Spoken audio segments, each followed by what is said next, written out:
来看卫生福利部去年底公告 LGBT 民众医疗照护参考指引，有条件来答应未成年做变性的手术。也毋过，医界甲家长团体是真烦恼，讲青春期的囡仔身心的发展阁还未成熟，可能阁无法度完全来确定家己的性别认同。建议卫生福利部得爱有配套。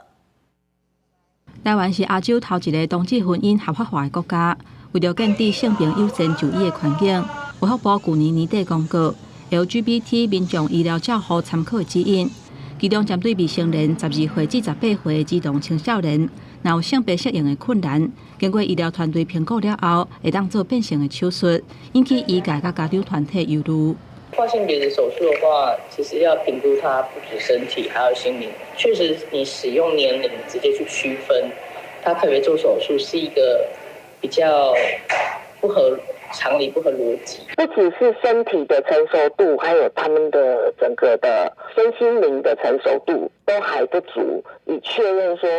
他们现在真的是想要做这样的手术。那做这样的手术到之后，会不会变成不可逆？根据卫福部指引第10项的规定，为了避免生理上双性别或者是性别不明的红婴仔或者是囡仔，伤早做非紧急无法度恢复原状改变性别的手术，提出3项原则。包括也未满12岁无适合执行，除非经过专业团队评估，会生歹物啊或者是生理功能障碍情形，12岁至18岁适应有困难者，要经过专业团队评估了后，就会当执行。也若满18岁，经过专业团队评估了后，才会当执行。矫正手术年龄，这个特别是指双性人，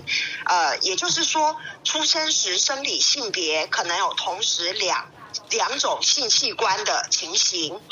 或是在生理上性器官不明的情形。卫福部强调讲，这个指引主要是予医疗人员使用的，而且当初是经过医疗专业人员甲 LGBT 团体共同讨论的共识。执行上若是有任何的困难，随时会当提出意见，搁再修正。公视新闻台北报道。